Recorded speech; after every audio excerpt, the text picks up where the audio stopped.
Hello and good afternoon to those joining us for the first time, and of course you guys returning as well. Welcome back.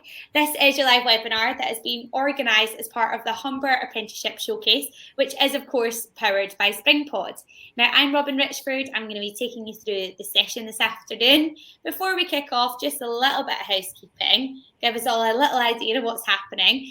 So this talk's going to last around 45 minutes. That gives you an idea in terms of your timings and things like that. We do also have a Q&A function on this platform. If you guys have been in the sessions before, then make sure you use it. You know exactly what you're doing. Just all you have to do is throw your questions into the Q&A function. Also, if our speaker asks any questions at all, feel free to put the answers in there as well.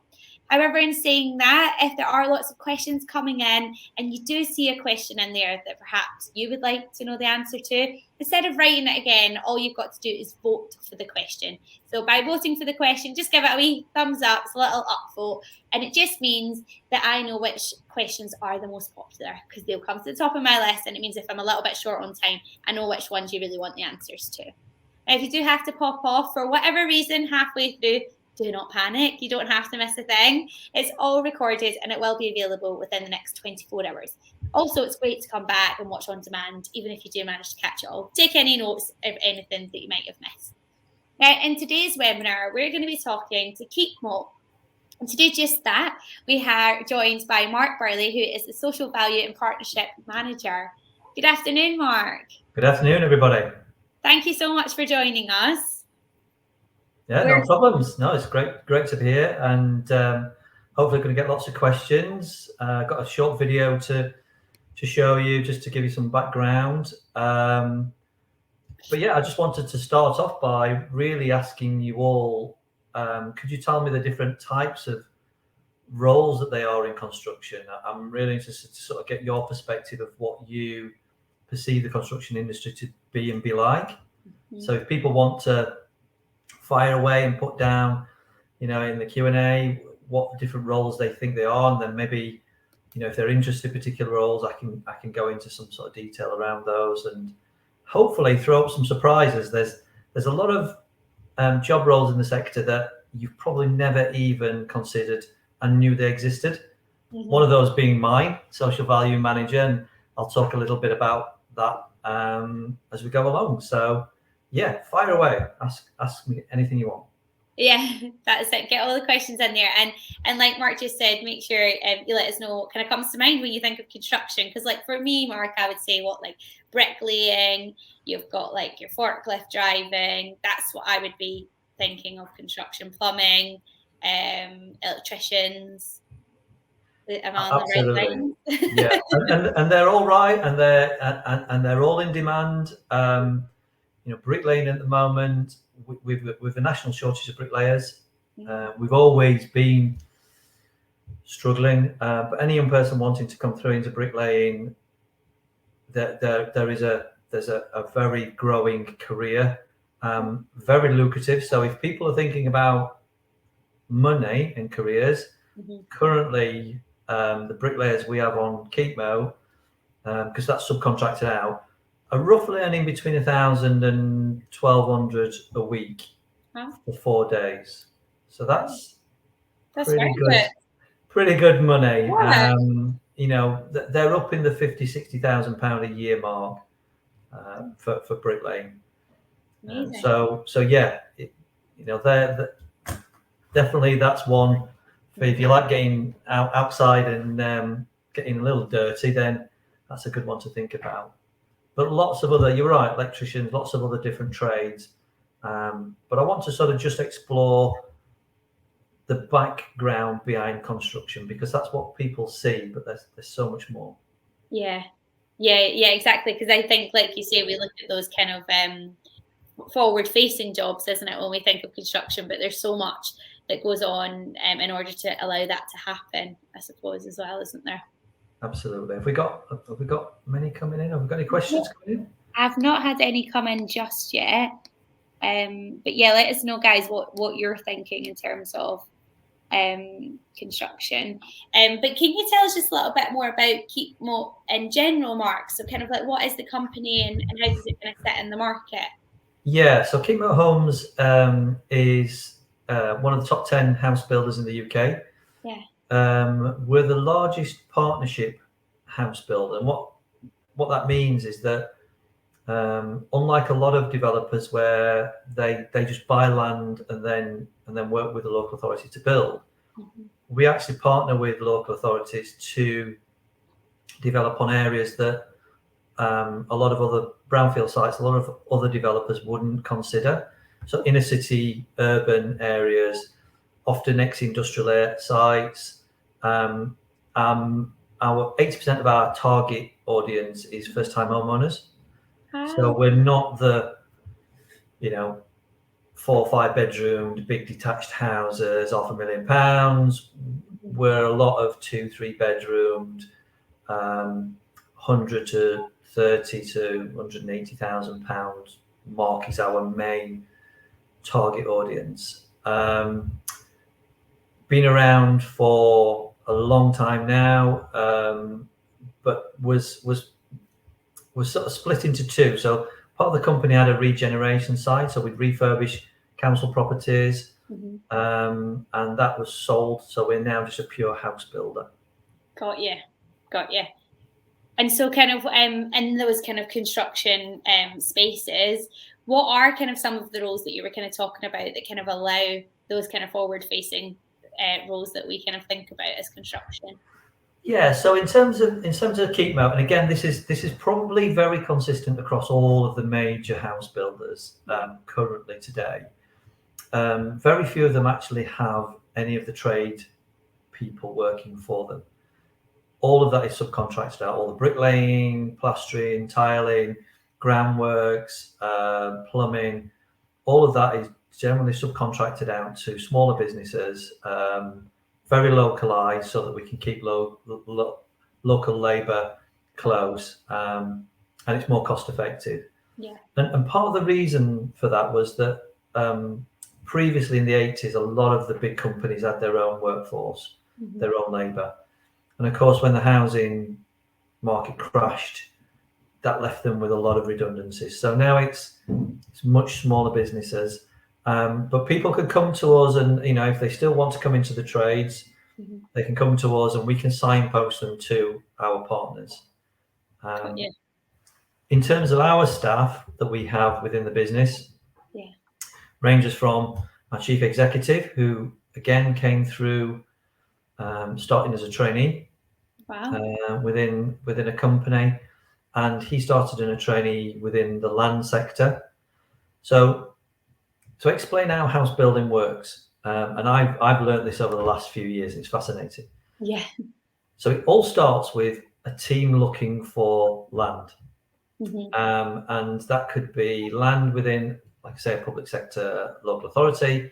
It can be land within developers, farmer, ex-industrial sites, and they're looking at this land all the time and looking at the ability to be able to see whether there's the right elements to be able to build on. Not all land can be built on. So, your greenbelt land where you've got nice lush fields sometimes doesn't always get permission. Yeah. So it starts with the land, and the team work alongside the different partners to negotiate and purchase that land. So they'll find it, they'll use geospatial mapping to find the land, find the ownership, contact the owner, and then have that discussion. From there, they then have to produce a developer plan, and that's quite complicated. So they'll work with the construction team, the commercial team, the technical team, and I'll go into a bit of detail of those teams as we go along, and sales, because we won't commit to buy a piece of land if in that area we don't think we can sell. Right. Okay. So sales is quite a critical part. Now, they produce a document that then goes to the board for the board to approve the initial contact with that landowner. So it's quite a lot of work already gone in, because they might be offering 1, 2, 10, 50 million pounds for a piece of land. Wow. and that has to be paid out up front. So there's no guarantees that revenue is going to come back. So there's quite a robust piece of work done to ensure that if we're buying that piece of land, we think we can build on it, we've got the permissions, or we think we get the permissions, and we think we'll sell at a reasonable price. So that's the first bit. That whole process from finding a piece of land, negotiating it, buying it, to then submitting planning to the council can take up to 2 years. Wow. So for 2 years, we might have committed £5 million to buy a piece of land that we're then going to build on. That then has to go through the planning process, which can take, again, anything up to another 12 months. So it's 3 years before we then even start to put a spade in the ground. The other teams that I mentioned, so our commercial team, they then, when we found a piece of land, will look at all the costs that are going to be associated. This is where the quantity surveyors sit, the buyers, and the procurement team. So they will cost everything from that site to clearing it, to putting the cabins on, from foundations. Do we need a particular? You'll be amazed how much goes under the ground that you don't see. So the foundations might need reinforcements because the land, particularly in Hull and the Humber, is quite on a floodplain. So you might have to what they call pile into the ground steel to support the foundations. Lots of that costs that you don't see when you sort of think, "Oh, I'm moving into my nice £140,000 house." Yeah. They might half of that cost is actually underground. Yeah. Drains, roads, infrastructure, all of those things need to be costed. Mm-hmm. And then from that, then it goes to our technical team, and they're the sort of the whizzes on the computer. So if you're into computing and computer graphics, they're the architects, the technicians that will do all the building design and building types, all the 3D imagery, and they'll do all the artwork for the landscaping and public open spaces. So they then sort of really make that site look real. So you can see the different house types, how it's going to flow through the estate, where the roads are going to go. And that's all done before it goes to planning and approval. So all of those things are in place. And throughout that, sales is always underpinned. So they'll always be working with the sales team to keep looking at the market, because as I said, we're already now sort of 4 years in since we found the land. They'll keep looking at the market, see whether we need to change the house styles, maybe make the area more condensed to get more in, to get more profit, or to maybe have some bigger properties, depending on the market and how it's changing. Got you. Currently, we've got a lot of young people joining into the market because of COVID. They've been saving the pennies to get on the ladder. So we're really busy on that first-time homeowner bit. What that does also do, though, is that it releases those properties from where people have previously bought to then sort of them to move on to their second home. So that's part of the role within what we call a regional team. And Keepmoat split into 10 regions. Mm-hmm. So head office is based in Doncaster, really lovely, luxurious office, overlooking the lakes. Oh, lovely. How gorgeous. Yeah, it's gorgeous. Tend to get in there when the summer's nice. And we're not restricted by COVID. Of course. And then we've got regions ranging from Glasgow down to Bristol. So 10 regions, 10 regional teams, all working in their own patches. Mm-hmm. And what they'll do then is they'll go through that same process. So they'll identify land in their region, they'll work with the partners, they'll purchase it, develop it, and sell it. So, but within the central team, mm-hmm. we've got all of the finance. So we've got finance that makes sure that everybody's payroll gets done and we all get paid, but manages as the group finance as well. We have a legal team, so they deal with any legal contracts. there's, I think, about 6 or 7 people in the legal team, and that can be anything from dealing with the banks and how we are the intermediary to people getting finance, to local authority contracts, any legal documentation they'll follow through. Yeah. We've got human resources and training. So again, just over 1,000 staff. So we've got human resources to make sure that, you know, when people start, we get inducted properly and we get trained accordingly. And then we've got what we call a group procurement team. Mm-hmm. So literally they are working with the major construction suppliers. So your Dewsons, your MKMs, they'll work directly with brick manufacturers, window companies, and they'll be buying your materials in millions and millions of pounds worth every week. Oh, wow. Okay. So they manage that whole process. And then what that does is that contract, or they agree the contract and the price with those suppliers, and then the regional teams will place orders against that contract. Got you. So it's kind of like you've got your kind of central hub, and then everyone's kind of feeding in and out of that, kind of coming from there. So where does kind of apprentices fit into this big picture then, Mark? Is it something?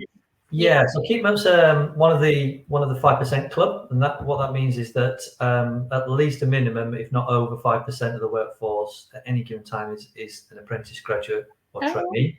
Okay. And we've had that for quite some time now, that status. We have our own graduate program. So again, you know, trying to bring young people through, and we pay them to go to university while they're learning and working. We have a robust apprenticeship program, so that can range through anything from, like I say, coming in as a apprentice buyer or finance. But we also then work with our supply chain to make sure that they follow our percentage of apprentices, and we'll sometimes put subsidies into the smaller businesses to encourage them to take on young people. Got you. So a lot of the suppliers are 15 people or less. Right. Okay. So sometimes they need that little bit of financial incentive to commit to a young person. Yeah, of course. And in terms of the actual central team at Keepmoat, do you guys do apprentices within that as well, or it's just in the kind of suppliers? No. So the central team and the regional teams will have, like I say, apprentice, graduates, and trainees. So yeah, and they'll come through. Like I say, it could be someone, you know, with the video that I was going to show will have a series of young people that have come through in the central team, in the technical teams. You know, trainee, young female trainee, Lauren, female trainee quantity surveyor. Yeah. We had Daisy, who came on as an apprentice QS, then went on to be a graduate.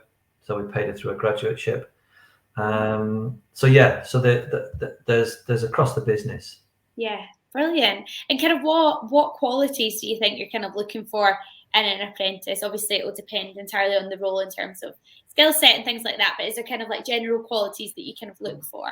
Yeah, I think I'll split that into the two sort of different sections, really, because they are very different in terms of what young people need to know. Yes. So in the central functions in head office, and even in the regional head office, in the regional teams, because it's office based, what we're looking there is for young people to be willing to learn. I mean, again, probably similar things that as young people you've been told many times. Willing to learn. Yeah. Turn up on time. You know, show that you're willing to ask questions and be motivated. And they're really the main things. You know, we just want people to come and be willing to learn and ask questions. We've just really got a young lady starting in the land team, Rachel, who's this week been given a full-time permanent contract. Oh, so okay. Yeah, so she's gone through a traineeship program, and you know, even when we had like quiet periods, she was in there asking, you know, can I help? Do you want any photocopying done? So even though she's sort of, could have maybe sat there 5-10 minutes on the phone and just clicked on the internet. And she was always asking questions. She came and spent some time with me out in the schools and the community groups. Mm-hmm. So that's what we're looking for really in the sort of central office team. Young person with perhaps not necessarily a clear career path, but wants to come in and learn and see those opportunities. And like I say, Tim, our chief exec, came through that very process, and there's so many that are in that position. Slight difference on the site, because on site the site team starts at 8 o'clock in the morning. Mm-hmm. And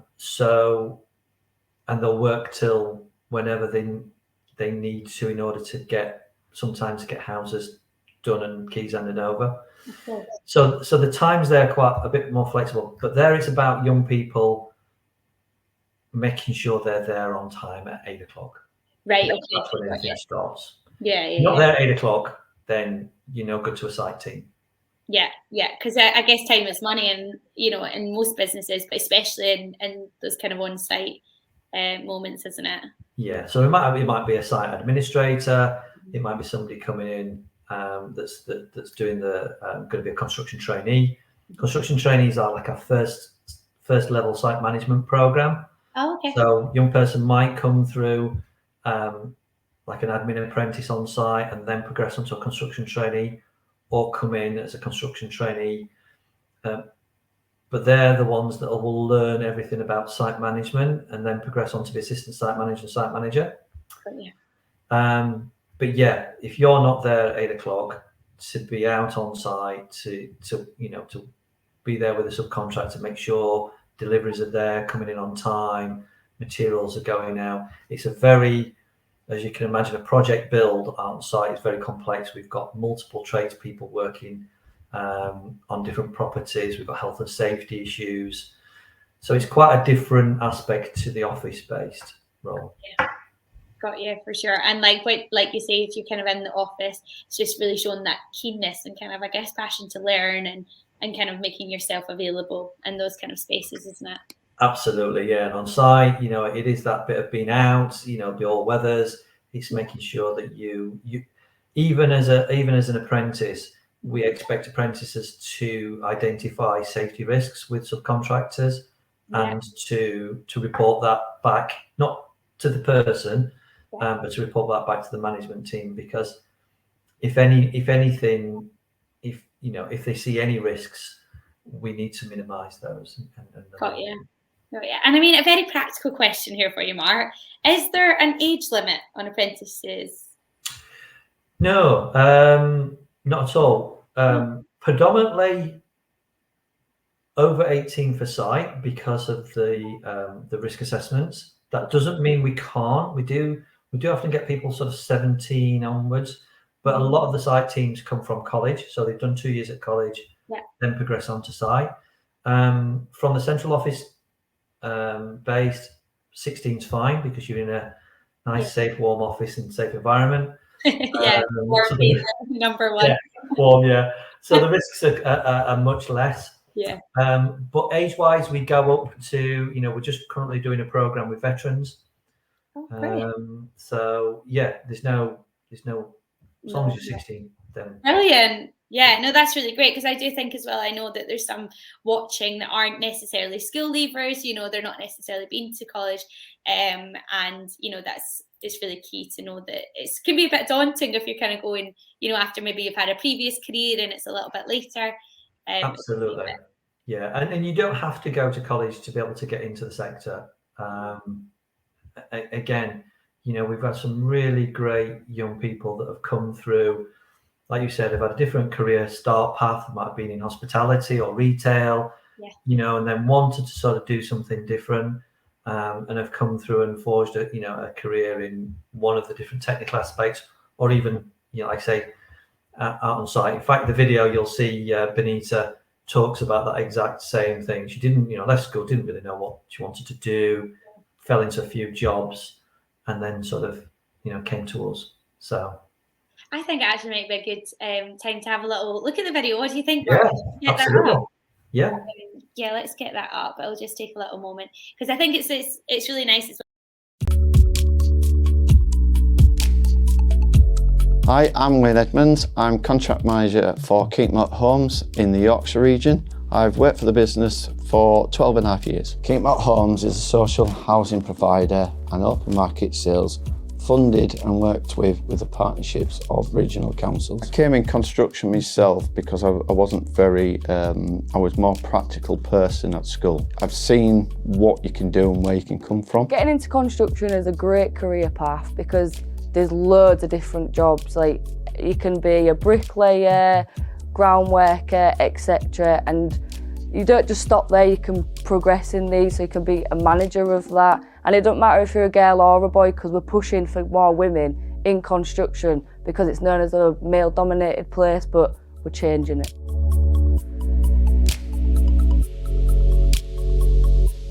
The opportunities that Keepmoat give to a young person coming into the construction industry, they've got various different job opportunities, different job roles and different progression stages. Any training that we need or we request, that Keepmoat are always willing to give us and help us progress through our careers. Within the business we do a PDR review. We do this 3 times over the year to review roles and positions, and that review is held with a one-to-one discussing needs or training or what they would like to do in 12 months or 18 months on. So when I finished school, I didn't know where to begin. I didn't have any choices past or anything. So I went to college, tried a few things, got a few jobs, but they just weren't for me because there was no progression in the jobs, like there was nowhere for me to take it further. When I started Keepmoat, I started as an admin apprentice, and because I shown that I was keen and I really wanted to progress, they pushed me. So now, a year later, or a year and a half later, I'm a trainee construction. So, and it's like a new course that they've done, and it's with it NHBC. So you learn all the specs, all the regs, everything you need to know to be a manager is in this course, and it's just over a year. So hopefully after I finish this apprenticeship, well, traineeship, I'll be assistant site manager, and that's what within a few years. So they really do push you and want you to become what you want to be. As an apprentice, we have day release to college, we have online e-learning courses, and they also offer training courses which are all paid for by Keepmoat. And in construction, they give you a lot of courses just to help build your knowledge and help you on site. I fell in love with my job as there is a variety of offers and opportunities in the future leading on. With me going into administrator, I've gone on into management in the future, hopefully as a construction trainee and on that path to management. Keepmoat offer a lot of training courses in the future, and this will lead me on well for career development.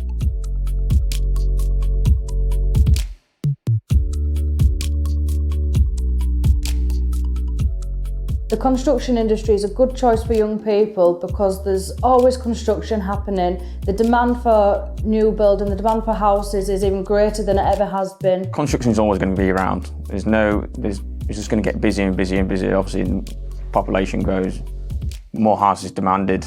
It's just always going to grow. So you're always going to have a job security of some sorts. Working for Keepmoat is a good career path because they're set all over the region, so there's a site everywhere, no matter where you are. And also, they're really pushing for new and young people to get in because it's not just your builders and stuff like that they want. There's also, you've got your technical, like there's all different departments in Keepmoat. Joinery, plumbing, groundworks, electricals, roofing. There's all sorts of roles within the business that can be taken, but again, there is a shortfall and we need to really push the career side of construction to fill that gap.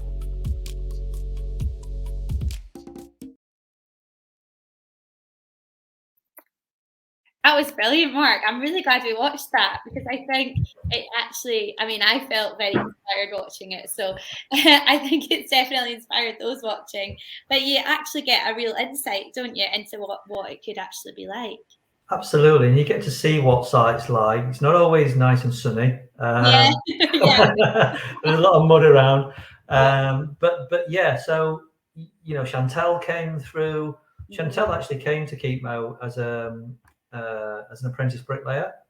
Oh, yeah. So she went to college to do bricklaying. Yeah. Came on site, had some time bricklaying with a subcontractor, but we sort of knew that she'd got a talent, so poached her into Keepmoat. And she's done really, she's incredibly successful. She's won awards for a role as assistant site manager and the work she does. Brilliant.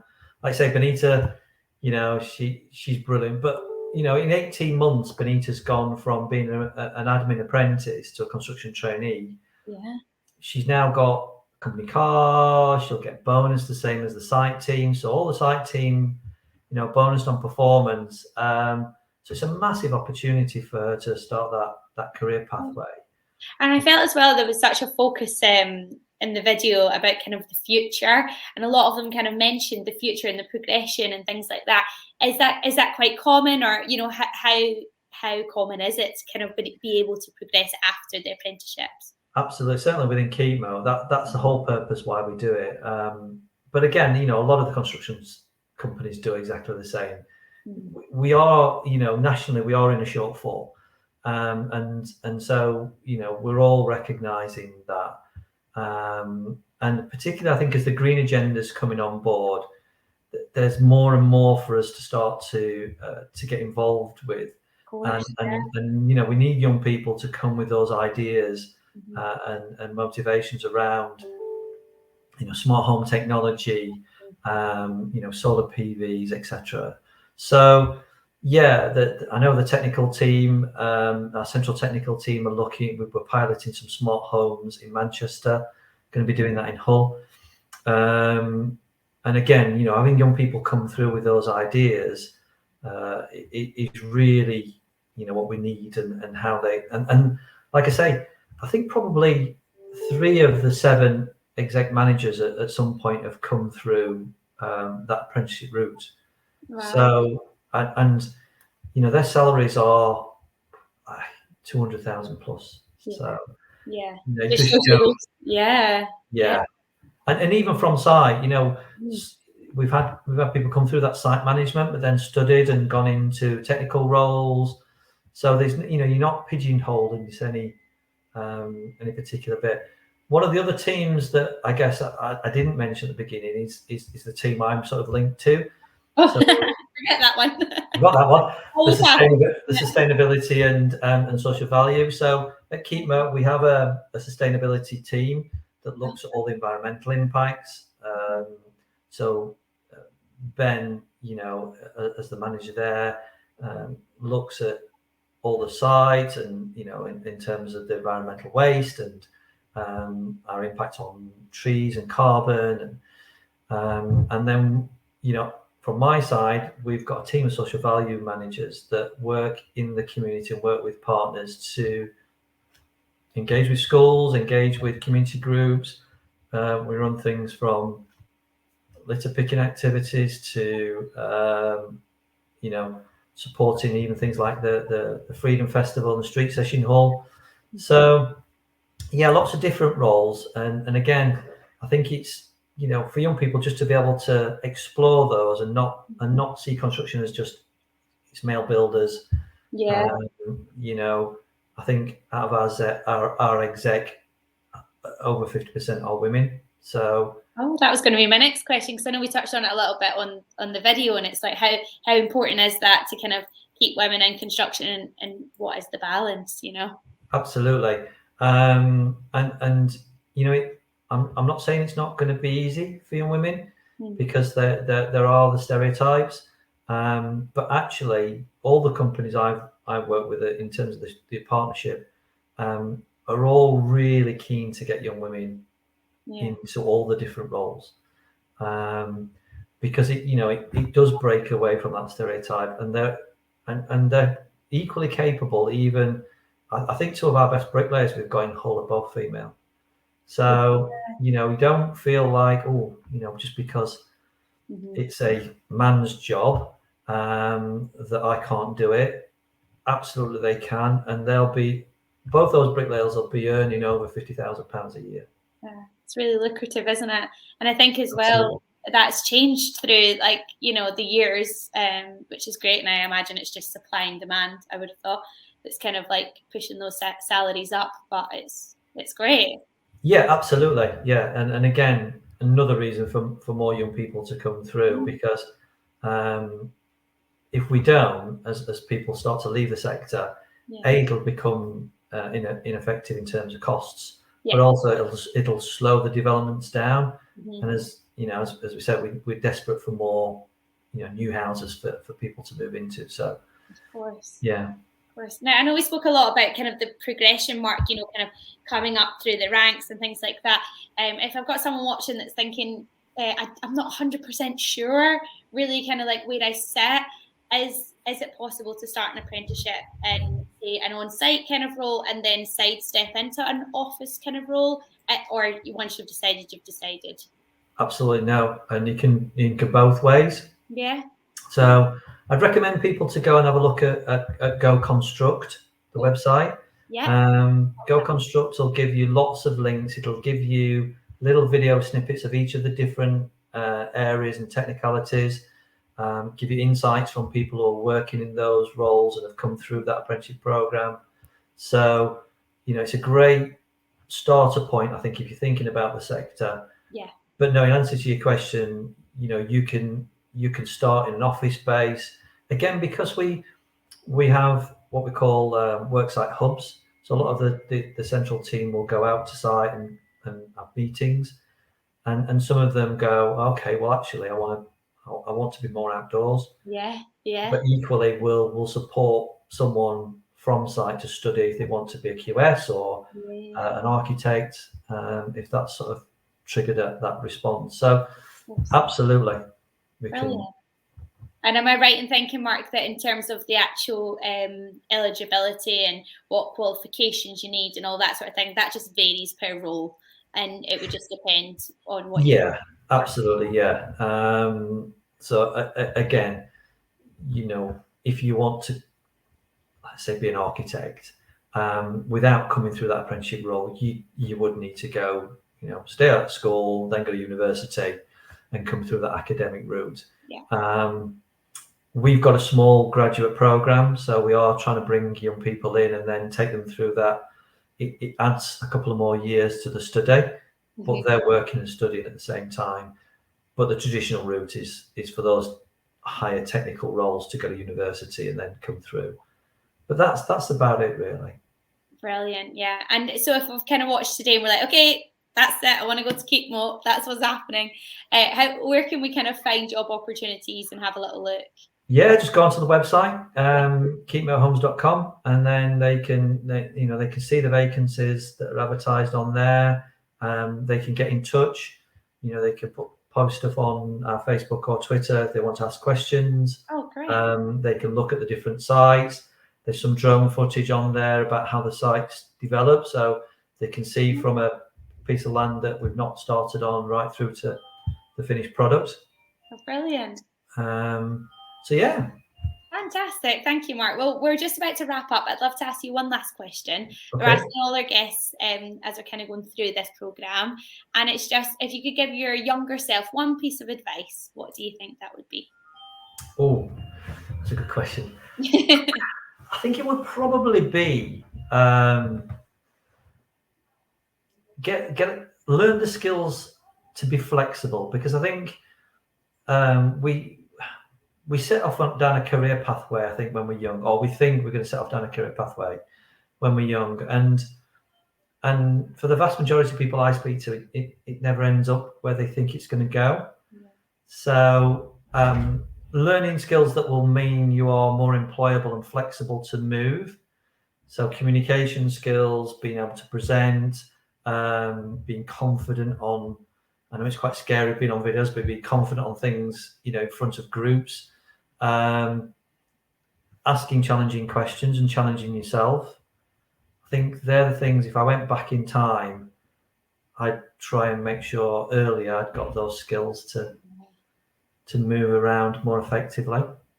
That's really good advice, but also very practical advice, which I love. Like, it's something that we can actually actively work on now, you know what I mean, to kind of like build those skills up. And I think you're so right. Sometimes making yourself as valuable as you can be then allows those doors to open. Yeah, absolutely. Because reputation is everything, and reputations in businesses doesn't come for free. You have to earn them. And I think the more of those skills that you have, and the more flexible you can be to an employer, the more opportunities open up, and it's a sort of self-perpetuating philosophy, really. So, you know, if you want to progress, nobody gets given anything in business. You have to earn it. But having those skills early does help. For sure. Oh, thank you so much. That's such a lovely way to finish, Mark. And honestly, you gave us so much knowledge, and obviously loads of information about Keepmoat and all the opportunities that are there. So thank you so much for your time. No worries. Okay, I hope it's been useful. Yeah, it was lovely to meet you. And of course, for you guys watching, that is sadly a wrap to this session. I hope you enjoyed it as much as I did. I know we've got a real insight in there as well. So I hope you enjoy the rest of your day. And if you are joining us later on, we'll see you there as well. See you later.